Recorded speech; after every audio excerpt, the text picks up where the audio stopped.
ಶುಭೋದಯ ಮಕ್ಕಳೇ. ಪಾಠ 16 ಕನಸುಗಾರ ಕಲಾಂ. ಅಬ್ದುಲ್ ಕಲಾಂ ಬಗ್ಗೆ ಒಂದು ಪಾಠ ಇದೆ. ಅವರು ಏನು ಮಾಡಿದರು ಅಂದರೆ ಎಲ್ಲರಿಗೂ ಏನು ಉಪಯೋಗ ಆಗತಕ್ಕಂಥ ಕೆಲಸ ಮಾಡಿದರು ಅಂತ ನೋಡೋಣ. ಪ್ರಸಿದ್ಧ ಮೂಳೆ ತಜ್ಞರೊಬ್ಬರು ವಿಜ್ಞಾನಿಯೊಬ್ಬರ ಪ್ರಯೋಗಾಲಯಕ್ಕೆ ಭೇಟಿ ಕೊಟ್ಟರು. ವಿಜ್ಞಾನಿ ಯಾರು? ಕಲಾಂ ವಿಜ್ಞಾನಿ, ನಿಮಗೆ ಗೊತ್ತಿದೆಯಲ್ಲ. ಅವರ ಪ್ರಯೋಗಾಲಯ ಅಂತಂದರೆ ಸಂಶೋಧನೆಯನ್ನು ಮಾಡುವ ಕೊಠಡಿ, ಪರೀಕ್ಷೆ ಮಾಡಿ ಅದನ್ನು ದೃಢೀಕರಿಸಿಕೊಳ್ಳೋಕ್ಕೆ ಇರತಕ್ಕಂಥ ಒಂದು ಕೊಠಡಿ. ಅಲ್ಲಿಗೆ ಒಬ್ಬರು ಯಾರು? ಪ್ರಸಿದ್ಧ ಮೂಳೆ ತಜ್ಞರು ಭೇಟಿ ಕೊಡ್ತಾರೆ ಕಲಾಂ ಅವರ ಪ್ರಯೋಗಾಲಯಕ್ಕೆ. ವಿಜ್ಞಾನಿ ತನ್ನ ಪ್ರಯೋಗಾಲಯದಲ್ಲಿದ್ದ ವಸ್ತುಗಳನ್ನು ಒಂದೊಂದಾಗಿ ತೋರಿಸುತ್ತಾ ವಿವರಿಸಿದರು. ಬಂದಿರ್ತಾರಲ್ಲ ಡಾಕ್ಟ್ರಿಗೆ, ಅವರು ವಿಜ್ಞಾನಿ ಏನೇನು ವಸ್ತುಗಳಿದ್ದಾವೆ ಅಂತೇಳಿ ತುಂಬ ಉತ್ಸಾಹದಿಂದ ವಿವರಿಸ್ತಾ ಇರ್ತಾರೆ. ಕ್ಷಿಪಣಿಯಲ್ಲಿ ಬಳಸುವುದಕ್ಕಾಗಿ ತಾನು ತಯಾರಿಸಿದ ಹಗುರವಾದ ವಸ್ತುವೊಂದನ್ನು ಹೆಮ್ಮೆಯಿಂದ ತೋರಿಸಿದರು. ಕ್ಷಿಪಣಿ ಅಂದರೆ ದೂರದಿಂದ ನಿಯಂತ್ರಿಸಲ್ಪಡುವ ಸ್ಫೋಟಕವಾಗಿ ಉಡಾಯಿಸುವ ಸಾಧನ. ಅದಕ್ಕೆ ಏನು ಬೇಕೋ ಅದನ್ನು ತಯಾರಿಸಿರ್ತಾರಲ್ಲ, ಅದಕ್ಕೆ ಒಂದು ವಸ್ತು ತುಂಬ ಹಗುರ ಇರುತ್ತೆ, ಅದನ್ನು ತೋರಿಸ್ತಾರೆ. ನೋಡಿ ಇದನ್ನು ಅಂತೇಳಿ, ಅಂದರೆ ಹೆಮ್ಮೆಯಿಂದ, ಅಂದರೆ ತುಂಬ ಉತ್ಸಾಹದಿಂದ ಎಷ್ಟು ಚೆನ್ನಾಗಿರೋದು ಮಾಡಿದ್ದೀನಿ ಅಂತ ತೋರಿಸ್ತಾರೆ. ಅದನ್ನು ಮೂಳೆ ತಜ್ಞರು ಕೈಯಿಂದ ಎತ್ತಿ ಬಲು ಹಗುರ ಎಂದು ಉದ್ಗರಿಸಿದರು. ಅದನ್ನು ಡಾಕ್ಟ್ರು ಕೈ ಎತ್ಕೊಂಡು ನೋಡಿ, ಎಷ್ಟೊಂದು ಹಗುರ ಇದೆ ಅಲ್ಲ ಅಂತ ಹೇಳ್ತಾರೆ. ಒಡನೆಯೇ ವಿಜ್ಞಾನಿಯನ್ನು ಹೈದರಾಬಾದಿನಲ್ಲಿರುವ ತಮ್ಮ ನಿಜಾಮ್ ಆಸ್ಪತ್ರೆಗೆ ಬರುವಂತೆ ಕೇಳಿಕೊಂಡರು. ಅದನ್ನು ಎತ್ತಿದ ತಕ್ಷಣ ಎಷ್ಟು ಹಗುರ ಇದೆ ಅಂತೇಳಿ ತಕ್ಷಣವೇ ಹೇಳ್ತಾರೆ ವಿಜ್ಞಾನಿಗೆ, ದಯವಿಟ್ಟು ನಮ್ಮ ಆಸ್ಪತ್ರೆಗೆ ಬನ್ನಿರಿ ಹೈದರಾಬಾದಿಗೆ ಅಂತೇಳಿ ಕರ್ಕೊಂಡು ಹೋಗ್ತಾರೆ.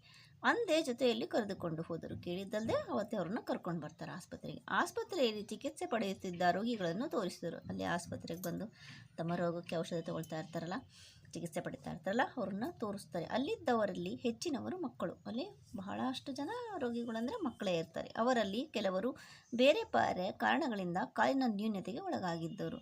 ಏನೇನೋ ಕಾರಣ, ಒಬ್ಬೊಬ್ಬರಿಗೆ ಒಂದೊಂದು ಕಾರಣ ಇರುತ್ತೆ. ಕಾಲಿಗೆ ತೊಂದರೆ, ನ್ಯೂನತೆ ಅಂದರೆ ಅಂಗವೈಕಲ್ಯ ಉಂಟಾಗಿರುತ್ತೆ. ಅವರ ಕಾಲಿಗೆ ಸುಮಾರು 3 ಕಿಲೋಗ್ರಾಂ ತೂಕದ ಲೋಹದ ಕ್ಯಾಲಿಪರ್ ಅಳವಡಿಸಿದ್ದರು. ಆ ಮಕ್ಕಳ ಕಾಲಿಗೆ 3 kg ತೂಕದ ಲೋಹದ ಕ್ಯಾಲಿಪರ್ಸ್ ಅಂದರೆ ಕೈಕಾಲುಗಳಿಗೆ ಜೋಡಿಸುವ ಕೃತಕ ಸಾಧನ ಅಳವಡಿಸಿರ್ತಾರೆ. ಅದ್ರ ಮುಖಾಂತರ ಅವರು ನಡೀತಾ ಇರ್ತಾರೆ. ಅದೆಷ್ಟು kg ಇತ್ತು? 3 kg ಇತ್ತು. ಆ ಭಾರವಾದ ಕಾಲನ್ನು ಇಟ್ಟು ನಡೆಯಲು ಅವರು ಬಲ ಕಷ್ಟಪಡುತ್ತಿದ್ದರು. ಕಾಲಿಗೆ 3 kg ಭಾರ ಅಂತಂದರೆ ಎತ್ತಿಡೋಕ್ಕೆ ಕಷ್ಟನೇ ಆಗುತ್ತಲ್ವ. ಅವ್ರ ಮಕ್ಕಳು ಇನ್ನು ಸಣ್ಣವರು ಬಹಳ ಕಷ್ಟಪಟ್ಟು ನಡೀತಾ ಇರ್ತಾರೆ. ಇವರ ಕಷ್ಟವನ್ನು ನಿವಾರಿಸಲು ನಿಮ್ಮಿಂದ ಸಾಧ್ಯವಿಲ್ಲವೇ ಎಂದು ವೈದ್ಯರು ವಿಜ್ಞಾನಿಯು ಪ್ರಶ್ನಿಸಿದರು. ಅವಾಗ ವಿಜ್ಞಾನಿ ಕರ್ಕೊಂಬಂದಿರ್ತಾರಲ್ಲ, ಇದನ್ನು ತೋರಿಸಿ ಕರ್ಕೊಂಬಂದಿರ್ತಾರೆ. ಅವರು ಅಷ್ಟು ಹಗುರಾದದ್ದನ್ನು ಕ್ಷಿಪಣಿಗೆ ತಯಾರಿಸಿರ್ತಾರಲ್ಲ, ಇವ್ರಿಗೂ ಏನಾದರೂ ಮಾಡ್ಬೋದು ಅಂತ ಆಸೆಯಿಂದ ಕರ್ಕೊಂಡು ಬಂದಿರ್ತಾರೆ. ಇವ್ರ ಕಷ್ಟ ನಿಮ್ಮಿಂದ ನಿವಾರಿಸೋಕ್ಕೆ ಸಾಧ್ಯವಿಲ್ವಾ ಅಂತ ಕೇಳ್ತಾರೆ. ರೋಗಿಗಳ ವೇದನೆ, ವೈದ್ಯನ ಕಳಕಳಿ ವಿಜ್ಞಾನಿಯ ಮನ ಕಲಕಿತು. ರೋಗಿಯ ವೇದನೆ ಅಂದರೆ ಅವ್ರು ಎಷ್ಟು ಕಷ್ಟಪಡೋದು ನೋಡ್ತಾ ಇರ್ತಾರೆ ಅನ್ನೋದನ್ನು ನೋಡಿಬಿಟ್ಟು ಅವ್ರಿಗೆ ತುಂಬ ಮನಸ್ಸಿಗೆ ಬೇಜಾರಾಗುತ್ತೆ. ಮತ್ತು ವೈದ್ಯರ ಕಳಕಳಿ ಅಂದರೆ ರೋಗಿಗೆ ಆದಷ್ಟು ನಾವು ಅನುಕೂಲ ಮಾಡಬೇಕು, ಅವನು ಬೇಗ ಚೇತರಿಸ್ಕೋಬೇಕು, ಚೆನ್ನಾಗಿ ನಡೆಯಂಗಾಗಬೇಕು ಅನ್ನೋ ದೃಷ್ಟಿಯಿಂದ ವಿಜ್ಞಾನಿಯ ಮನಸ್ಸು ಅವರು ಕಲಕುತ್ತೆ. ವಿಜ್ಞಾನಿಯ ಮನಸ್ಸು ಕಲಕುತ್ತೆ. ಯಾರು? ವೈದ್ಯರು ಮತ್ತು ರೋಗಿಗಳ ವೇದನೆ ಮತ್ತು ವೈದ್ಯರ ಕಳಕಳಿ ಇದೆರಡು. ಜನರ ನೆರವಿಗೆ ಬಾರದ ವಿಜ್ಞಾನ ತಂತ್ರಜ್ಞಾನಕ್ಕೆ ಏನು ಅರ್ಥವಿದೆ ಎನಿಸಿತು. ಇಷ್ಟೊಂದು ವಿಜ್ಞಾನ ಮುಂದುವರೆದಿದ್ರು ಸಾಮಾನ್ಯ ಜನರಿಗೆ ಉಪಯೋಗ ಇಲ್ಲ ಅಂದರೆ ಅದಕ್ಕೇನಾದರೂ ಅರ್ಥ ಇದೆಯಾ ಅಂತ ಅಂದ್ಕೊಳ್ತಾರೆ. ಆ ಕ್ಷಣದಿಂದಲೇ ಅದರ ಬಗ್ಗೆ ಚಿಂತಿಸುತ್ತಾ ಹಿಂತಿರುಗಿದರು. ಅದೇ ಕ್ಷಣ ಅವರಿಗೆ ಅನಿಸುತ್ತೆ, ಏನಾದರೂ ಮಾಡಿ ಇವರಿಗೆ ಸಹಾಯ ಮಾಡಬೇಕು, ಕಂಡುಹಿಡಿಯಲೇಬೇಕು ಅಂತ ಅದ್ರ ಬಗ್ಗೆನೇ ಯೋಚಿಸ್ತಾ ವಾಪಸ್ ಆಗ್ತಾರೆ. ಸತತ 3 ವಾರಗಳ ಕಾಲ ಇದಕ್ಕಾಗಿ ಶ್ರಮಿಸಿದ್ದರು.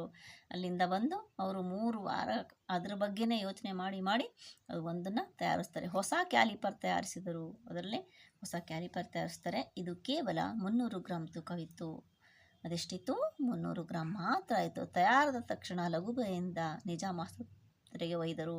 ಅವ್ರು ತಯಾರಾಗಿದ್ದೇ ತಕ್ಷಣವೇ ಲಘುಬಗೆ ಅಂದರೆ ಬೇಗನೆ ನಿಜಾಮ್ ಆಸ್ಪತ್ರೆಗೆ ಅದನ್ನು ತೊಗೊಂಡು ಬರ್ತಾರೆ.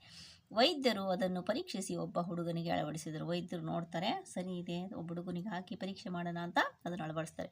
ಅವನು ಹೆಜ್ಜೆ ಇಟ್ಟು ನಡೆದನು. ಅವನು ಒಂದು ಹೆಜ್ಜೆ ಇಟ್ಟು ಮುಂದೆ ನಡೀತಾನೆ. ಅವನ ಕಣ್ಣಲ್ಲಿನ ಆನಂದ ಕಂಡು ವೈದ್ಯರ ಹೃದಯ ತುಂಬಿ ಬಂತು.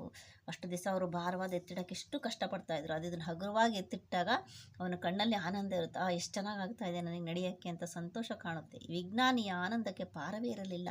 ಆ ವಿಜ್ಞಾನಿಗೂ ಅವನ ಕಣ್ಣಲ್ಲಿ ಆನಂದ ನೋಡಿ ತುಂಬಾ ಸಂತೋಷ ಆಗುತ್ತೆ. ಇಂತಹ ಮಾನವೀಯತೆ ಮೆರೆದ ವಿಜ್ಞಾನಿ ಯಾರು ಗೊತ್ತೇ?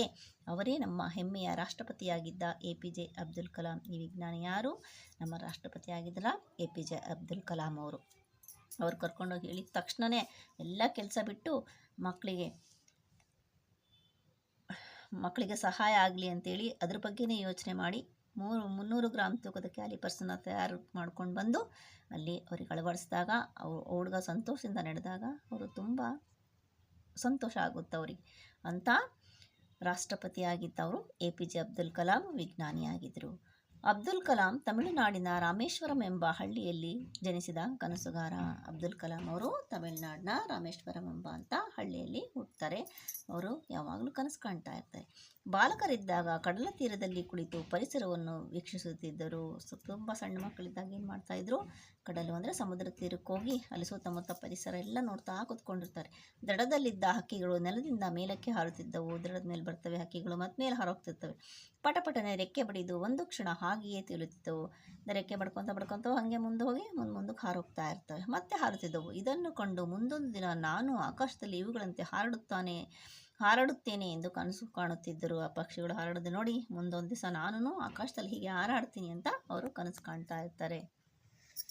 ಈ ಕನಸುಗಾರನೇ ಮುಂದೆ ಶ್ರೇಷ್ಠ ವಿಜ್ಞಾನಿಯಾದರು. ಏನು ಕನಸು ಕಾಣ್ತಾ ಇದ್ರು ಹಾರಾಡ್ತೀನಿ ಅಂತ, ಅದೇ ಥರ ಅವರು ಅದಕ್ಕೆ ಕಷ್ಟಪಟ್ಟು ಕಲಿತು ಮತ್ತು ವಿಜ್ಞಾನಿನೂ ಆದರು. ರಾಕೆಟ್ ಹಾಗೂ ಕ್ಷಿಪಣಿ ಉಡಾವಣೆಯಲ್ಲಿ ಮಹತ್ವದ ಸಾಧನೆ ಮಾಡಿದರು. ಯಾವ ವಿಜ್ಞಾನದಲ್ಲಿ ಸಾಧನೆ ಮಾಡಿದವರು?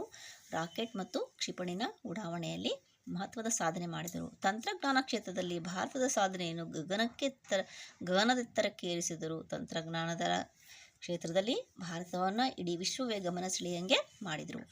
ದೇಶದ ಅತ್ಯುನ್ನತ ಸ್ಥಾನವಾದ ರಾಷ್ಟ್ರಪತಿ ಹುದ್ದೆಯನ್ನು ಅಲಂಕರಿಸಿದರು. ವಿಜ್ಞಾನಿ ಅಲ್ಲದೆ ರಾಷ್ಟ್ರಪತಿ ಹುದ್ದೆನೂ ಅಲಂಕರಿಸ್ತಾರೆ.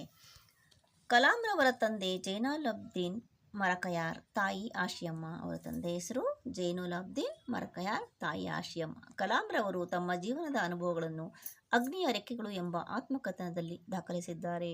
ಅವ್ರ ಜೀವನದಲ್ಲಿ ಏನೇನು ನಡೀತು ಅದನ್ನೆಲ್ಲನೂ ಅವರು ಒಂದು ಆತ್ಮಕಥನ ಅಂದರೆ ತಮ್ಮ ಕಥೆನ ಬರೆದಿದ್ದಾರೆ. ಅದರ ಹೆಸರು ಅಗ್ನಿಯ ರೆಕ್ಕೆಗಳು ಅಂತ. ಗುರು ಹಿರಿಯರು ಇವರಲ್ಲಿ ಕನಸುಗಳನ್ನು ಹಾಗೂ ಆತ್ಮವಿಶ್ವಾಸವನ್ನು ಬಾಲ್ಯದಿಂದ ತುಂಬುತ್ತಿದ್ದರು. ಅವ್ರ ಗುರುಗಳಾಗಿರ್ಬೋದು, ಮನೆ ಹಿರಿಯರು, ತಂದೆ ತಾಯಿ, ಇನ್ಯಾರೇ ದೊಡ್ಡವರು ಇರ್ತಾರೋ ಅವರೆಲ್ಲ ಅವರು ಈ ಆತ್ಮವಿಶ್ವಾಸ ತುಂಬಿದ್ರು. ಮತ್ತು ಕನಸುಗಳನ್ನು ಕಾಣೋದು, ಅದನ್ನು ಸಾಕಾರಗೊಳಿಸೋಕ್ಕೆ ಪ್ರೇರೇಪಣೆ ಮಾಡೋದು, ಅದನ್ನೇ ಮಾಡ್ತಾಯಿದ್ರು. ಆದುದರಿಂದ ಕಲಾಂ ಇಂದಿನ ಮಕ್ಕಳಿಗೆ ಕನಸು ಕಾಣಿರಿ ಎಂದು ಪ್ರೋತ್ಸಾಹಿಸಿದ್ದರು. ಏನು ಅವ್ರ ತಂದೆ ತಾಯಿ ಗುರುಗಳು ಅವರಿಗೆ ಕನಸು ಕಾಡಿ ಅದನ್ನು ಸಾಕ್ಷಾತ್ಕಾರ ಮಾಡೋಕ್ಕೆ ನೀನೇನೆಲ್ಲ ಮಾಡಬೇಕು ಅದನ್ನೆಲ್ಲ ಮಾಡಬೇಕು ಅಂತೇಳಿ ಅವ್ರು ಹುರಿದುಂಬಿಸಿ ಅವರು ವಿಜ್ಞಾನಿಯಾಗಿ ತಯಾರು ಮಾಡಿದ್ರು. ಅದೇ ಥರ ನೀವು ಮಕ್ಕಳಿಗೆ ಅವರು ಕನಸು ಕಾಣ್ರಿ, ಅದನ್ನು ನೀವು ಸಾಕಾರಗೊಳಿಸ್ಕೊಳ್ರಿ ಅಂತ ಹೇಳ್ತಾ ಇರ್ತಾರೆ. ಇವರ ಸಾಧನೆಯನ್ನು ಗಮನಿಸಿ ಜಗತ್ತಿನ ಸುಮಾರು 20ಕ್ಕೂ ಹೆಚ್ಚು ವಿಶ್ವವಿದ್ಯಾಲಯಗಳು ಗೌರವ ಡಾಕ್ಟರೇಟ್ ಪದವಿ ನೀಡಿ ಸನ್ಮಾನಿಸಿವೆ. ಇವರೇನು ಸಾಧನೆ ಮಾಡಿದ್ದಾರೆ ವಿಜ್ಞಾನ ಕ್ಷೇತ್ರದಲ್ಲಿ, ಅವರಿಗೆ ಅದಕ್ಕೆ 20ಕ್ಕೂ ಹೆಚ್ಚು ವಿಶ್ವವಿದ್ಯಾಲಯಗಳು ಅವರಿಗೆ ಡಾಕ್ಟರೇಟ್ ಪದವಿ ನೀಡಿ ಅವರಿಗೆ ಗೌರವಿಸಿದರೆ. ಭಾರತ ಸರ್ಕಾರ ಪದ್ಮಭೂಷಣ, ಪದ್ಮವಿಭೂಷಣ ಹಾಗೂ ಭಾರತ ರತ್ನ ಪ್ರಶಸ್ತಿ ನೀಡಿ ಗೌರವಿಸಿದೆ. ಮತ್ತು ನಮ್ಮ ಭಾರತ ಸರ್ಕಾರವೂ ಸಹ ಅತ್ಯುನ್ನತ ಪ್ರಶಸ್ತಿಯಾದ ಪದ್ಮಭೂಷಣ ಮತ್ತು ಭಾರತ ರತ್ನ ಪ್ರಶಸ್ತಿ ನೀಡಿ ಅವರನ್ನು ಗೌರವಿಸಿದೆ. ಇವರು ದಿನಾಂಕ 27/7/2015 ವಿಧಿವಶರಾದರು. ಅವರು ಮರಣ ಹೊಂದಿದ್ದು 27ನೇ ತಾರೀಕು 7ನೇ ತಿಂಗಳು 2015 ಅವರು ಮರಣ ಆದರು. ನಾವು ಏನು ಅವರು ನಮಗೆ ಸಂದೇಶ ಕೊಟ್ಟಿದ್ದಾರೆ, ಕನಸು ಕಾಣಿರಿ, ಅದನ್ನು ಸಾಕಾರಗೊಳಿಸಿರಿ, ಅದೇ ಅಂತ ನಾವು ಅತ್ಯುನ್ನತವಾದ ಕನಸು ಕಾಣಬೇಕು, ಅದನ್ನು ಸಾಕ್ಷಾತ್ಕಾರ ಮಾಡ್ಕೊಳ್ಳೋಕ್ಕೆ ಪ್ರಯತ್ನಪಟ್ಟು ಅದನ್ನು ಸಾಧಿಸಬೇಕು ಅನ್ನೋದನ್ನು ನಾವು ಈ ಪಾಠದ ಮುಖಾಂತರ ತಿಳ್ಕೊಂಡ್ವಿ.